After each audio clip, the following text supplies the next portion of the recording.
अस्सलाम वालेकुम, welcome to RSG guider. मैं हूं आपकी टीचर माहिर मदद अली और आज की क्लास में मैं आपको बताऊंगी कि आप किस तरीके से अपने मीडिया को इंपोर्ट करके प्रोजेक्ट विंडो के अंदर ला सकते हैं। तो चलिए अब हम शुरू करते हैं।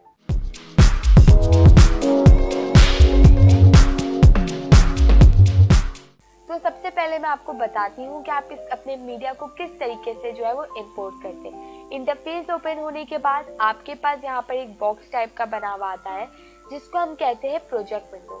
जब आप इधर क्लिक करेंगे तो आपके पास जो है वो फोल्डर्स ओपन हो जाएंगे जहाँ से आप अपने मीडिया को जो है वो इंपोर्ट कर सकते हैं। सॉन्ग्स हो, क्लिप्स हो या किसी भी टाइप की पिक्चर हो, आप यहाँ पर ला सकते हैं। तो सबसे पहले मैं अपनी एक क्लिप को यहाँ पर सेलेक्ट करूँगी और ओपन कर लिया।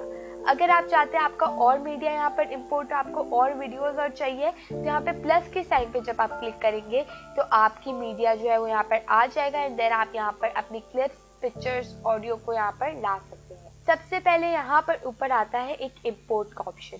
इंपोर्ट में जब आप क्लिक करते हैं तो आपके पास 5 और ऑप्शन आते हैं। सबसे पहला वही कि अगर आपको अपनी मीडिया जो फाइल्स है उसको इंपोर्ट करना है तो आप यहाँ से भी ला सकते हैं। अगर आपको कोई फोल्डर को इंपोर्ट करना है तो आप यहाँ से लाएंगे। तीसरा, अगर आपको कैमरा और या किसी फ़ोन, कोई भी आपकी डिवाइस है, उधर से अगर आपको ट्रांसफ़र करना है आपका डेटा तो आप यहाँ पर क्लिक करेंगे, अपनी डिवाइस को जो है वो इसके साथ कनेक्ट करेंगे और यहाँ पर जो है वो आप अपने मीडिया को इंपोर्ट इसी तरीके से कर सकते हैं। और यहाँ पर होता है इंस्टेंट कटर टूल। किसी भी मीडिया को सेलेक्ट करके उसको ट्रिम करके अपने जो है वो प्रोजेक्ट विंडो पे लाते हैं तो वो भी आप यहाँ से कर सकते हैं कि इसको पहले आप ट्रिम कर लें। फिर आते हैं हमारे पास बीट सिंक्रोनाइज। अगर आपको अपनी ऑडियो जो है उसको सिंक्रोनाइज करना होता है, बैकग्राउंड के म्यूजिक को करना होता है तो वो आप यहाँ से कर सकते हैं। उसके बाद आता है यहाँ पर अदर एप्स। अगर आपको गूगल ड्राइव हो गया, वन ड्राइव हो गया, आपको ड्रॉप बॉक्स से जो है वो इंपोर्ट करना होता है अपना मीडिया तो आप यहाँ से भी कर सकते हैं। फिर आता है रिकॉर्ड का ऑप्शन। रिकॉर्ड में आपके पास आता है रिकॉर्ड फ्रॉम वेबकैम। किसी भी वेबकैम को जब आप अपने पीसी के साथ कनेक्ट करते हैं तो फिर वह आपकी जो स्क्रीन होती है वो आपके पास शो हो जाती है जब आप इसको इससे कनेक्ट करेंगे तो। फिर उसके बाद आप रेजोल्यूशन, काउंटडाउन और फ्रेम रेट आप सेट कर सकते हैं यहाँ पर। फिर आता है हमारे पास रिकॉर्ड पीसी स्क्रीन। अगर आपको अपनी पीसी की स्क्रीन की जो स्क्रीन कैप्चर करना होता है वो करना है तो आप कर सकते हैं। यहाँ पर आप देखेंगे कि स्टार्ट करने का माइक्रोफोन जो होता है उसको कनेक्ट करेंगे, स्पीकर चेक कर लें और फिर इसी तरीके से आप इसकी भी सेटिंग बहुत इजीली यहाँ पर कर सकते हैं।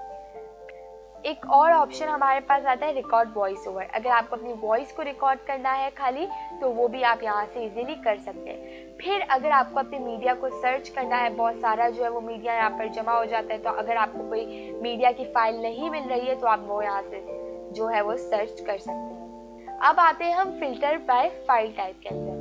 आप जैसे देखते हैं कि प्रीमियर में हमारे पास हम बिन को क्रिएट कर सकते हैं, वीडियो, ऑडियो, इमेजेस, टाइटल्स, ये सब चीज़ों को अलग करने के लिए। इसी तरीके से हमारे पास फिल्मोरा जो है उसके अंदर एक ये ऑप्शन होता है फिल्टर बाय फाइल टाइप। ये आपकी वीडियोस, ऑडियो, इमेजेस, सबटाइटल्स, जितने भी आपके टाइटल्स होते हैं उसको सॉर्ट आउट करके रखता है। लाइक अगर मैं कोई इमेजेस, ऑडियो, ये सब चीज़ें रखती हूँ तो फिर अगर मैं वीडियोस पे जाती हूँ तो ये खाली वीडियोस की फाइल खोलेगा, इमेजेस पे जाती हूँ तो खाली इमेजेस पे ओपन हो जाएगा, सबटाइटल्स पे जाती हूँ तो जितने आपके टाइटल्स होंगे वो ओपन हो जाएंगे, ऑडियो में ऑडियो आ जाएगी, ऑल पे जो है आपका सारा मीडिया एक साथ आ जाएगा। फिर आता है व्यू। व्यू पर जो है वो आप देख सकते हैं लिस्ट व्यू। अगर आपको देखना होता है कि कितना फ्रेम रेट है, कितना इन पॉइंट और आउट पॉइंट है, क्या है, वीडियो है, ड्यूरेशन कितनी है। उसके बाद आता है अगर आपको लार्ज थंबनेल्स में देखना है, फिर आता है मीडियम थंबनेल में देखना है, फिर आता है आपके पास स्मॉल थंबनेल में अगर आपको देखना है। फिर उसके बाद सॉर्ट बाय करना है, अगर आपको इसको ग्रुप्स में डालना होता है, अलग करना होता है तो वो भी आप यहाँ से कर सकते हैं। बट जो है बेसिकली आपको अगर इजीली मैं आपको बताऊँ तो अगर आपको अपने मीडिया को सॉर्ट आउट करके रखना है तो वो आपका जो है फिल्टर बाय फाइल टाइप वो इजीली खुद ही कर लेता है। तो ये हमारा प्रोजेक्ट विंडो था। जिस तरीके से आप प्रीमियर में देखते होंगे कि हम जो है वो सब चीज़ें इंपोर्ट करते थे रिकॉर्डिंग, लेकिन हम प्रीमियर के अंदर नहीं कर सकते थे। बिन्स भी हम इसमें बना सकते हैं। फिर प्रोजेक्ट विंडो के अंदर और चीज़ें हम ऐड करते जाते हैं और फिर हम उधर से इन चीज़ों को उठा के अपनी टाइमलाइन पर आते हैं। अब मैं आपको अपनी नेक्स्ट क्लास में बताऊंगी कि हम टाइमलाइन पे किस तरीके से वीडियो को लाते हैं और फिर क्या करेंगे हम, वो मैं आपको अपनी नेक्स्ट क्लास में बताऊंगी। तो आई होप आपको मेरी आज की क्लास समझ में आई होगी, किस तरीके से आप अपने मीडिया को इंपोर्ट करेंगे प्रोजेक्ट विंडो के अंदर बहुत इजीली, वो आपको समझ में आ गया होगा। अगर आपको मेरी आज की क्लास पसंद आई है तो मेरी वीडियो को लाइक करें, मेरे चैनल को सब्सक्राइब करें और पास में बेल आइकन को प्रेस करें ताकि मेरी आने वाली वीडियो की अपडेट आपको सबसे पहले मिले। तो मिलते हैं नेक्स्ट वीडियो में, तब तक के लिए टेक केयर एंड अल्लाह हाफिज़।